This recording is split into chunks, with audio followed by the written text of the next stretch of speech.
அப்பொழுதுதான் யாரும் எதிர்பாராத வகையில் திடீர் என்று கேட்டது ஒரு பெண்ணின் அலறல் சத்தம்.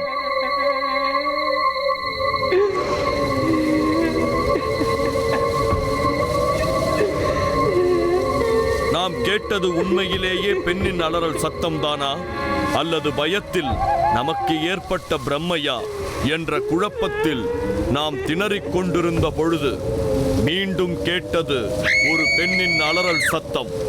நாம் அந்த அமானுஷ்ய திகிலில் உறைந்து போய் நின்றிருந்த பொழுது நமக்கு துணைக்கு வந்த இளைஞர்கள் சற்று தூரத்தில் இருந்து தீப்பந்தங்களுடன் நம் அருகே பதட்டத்துடன் ஓடி வந்தார்கள். என்னாச்சு? ஏதோ அலறல் சத்தம் கேட்குது. எங்க? இந்த இடத்துல. இங்கேயும் அதே தான் கேட்டுச்சு. அதான் கேட்க, அதான் நான் முதலே சொன்னேன் அங்கே போக வேண்டாம்னு சொன்னேன். இல்லை என்னன்னு பார்த்துருவோமா? அது என்னன்னு தெரியல. வேணாம், இங்கே ஏதோ இருக்குது, இடத்துல ஏதோ இருக்குது, நம்ம கிளம்பிடலாம். அங்கே சத்தம் அதிகமாக கேட்குதுன்னு நினைக்கிறேன். இங்கேருந்து கிளம்பிடலாம், நம்ம இங்கே நிற்க வேண்டாம். இதற்கு மேலும் இங்கு நிற்க வேண்டாம் என்று நம்மை எச்சரித்த அவர்கள் அங்கிருந்து ஓட ஆரம்பித்தனர். அவர்களுடன் சேர்ந்து நாமும் அவசரமாக அங்கிருந்து நகர ஆரம்பித்தோம். அந்த அடர்ந்த காட்டில் இருந்து சிறிது தூரம் ஓடி வந்து தயாராக நின்றிருந்த நமது வாகனத்தின் உள்ளே ஏறிக்கொண்டோம். சிறிது நேரத்தில் அந்த காட்டில் இருந்து நாம் வேகமாக வெளியேறிவிட்டோம். ஆனால் அந்த பெண்ணின் குரல் ஏற்படுத்திய திகிலில் இருந்து நம்மால் உடனே வெளியே வர இயலவில்லை.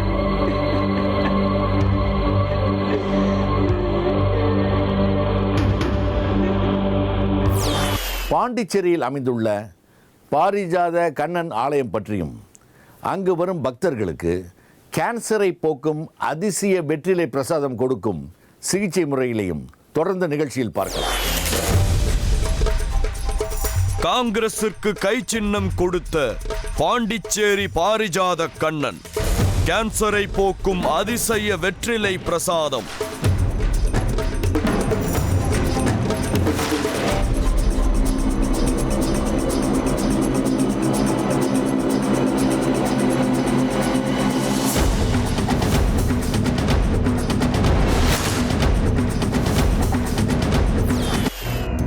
வளர்ந்து வரும் விஞ்ஞான உலகத்தில் பல ஆச்சரியங்கள் மருத்துவத்துறையில் நடந்து கொண்டுதான் இருக்கின்றது. அதற்கு பல தீர்வுகளும் கிடைத்திருக்கிறது. இப்படி பல தீர்வுகள் கிடைத்தாலும் மருத்துவத்துறையில் ஒரு சில விஷயங்கள் கண்டுபிடிக்க முடியாமல் இன்று வரை தொடர்ந்து கொண்டுதான் இருக்கின்றது. அதற்கு நமது முன்னோர்கள் நாம் வியக்கும்படி சாதாரணமாக ஒரு சில விஷயங்களை கண்டுபிடித்து வைத்திருக்கின்றனர்.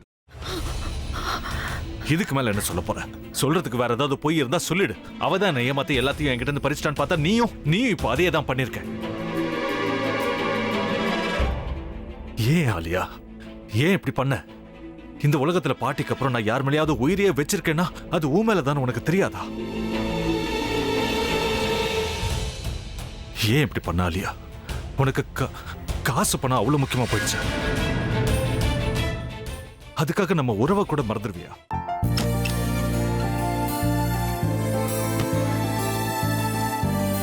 சக்தி சக்தி, ஒரு நிமிஷம்.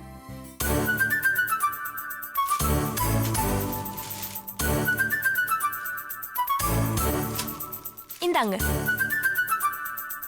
என்ன இது? உங்களுக்கு பிடிச்ச பிராண்ட் செப்பல். இது என்ன, நான் தலையில வச்சுட்டு தூங்கணுமா? சரி, அதை விடுங்க. இங்க பாத்தீங்களா, டைம் பீஸ். இதோட அலாரம்க்கு தான் நீங்க டெய்லி எந்திரிக்கணும். அதெல்லாம் என் மொபைல்ல இருக்கு. முத்து, முத்து, என்னடி இவன் முத்துன்னு ஒருத்திய உருவாக்கி விட்டா? செல்விய மறப்பான்னு பார்த்தா எப்ப பார்த்தாலும் முத்து முத்துன்னு கூப்பிட்டு இருக்கான். முத்துவ கூப்பிட மட்டுமா செய்யறான், முத்துவ வச்சு என்னென்னமோ செய்யறான். நாம தான் இழிச்சவாய் மாதிரி வேடிக்கை பார்த்துட்டு இருக்கோம். என்ன முறைச்சு என்ன பிரயோஜனமாயா? உனக்கு வேற குரல் போயிடுச்சு. அடுத்து அவ செல்விய கூப்பிட்டானா என்ன பண்ண போற? உன்னுடைய விருப்பப்படியே நீ ராமநாத வீட்டு மருமகளா வாழ போற. கண்டிப்பா என்னுடைய ஸ்தானத்திலிருந்து அவன் உன்னை நல்லா பார்த்துக்குவான். அம்மா, டேய், அவரை பத்தி தான் உனக்கு தெரியும்ல. அவர் எந்த முடிவு எடுத்தாலும் அதான் ஃபைனல். நம்ம அப்பா வேணுமா வேணாமாங்கிறத நீயே முடிவு பண்ணிக்கோ. வாடா.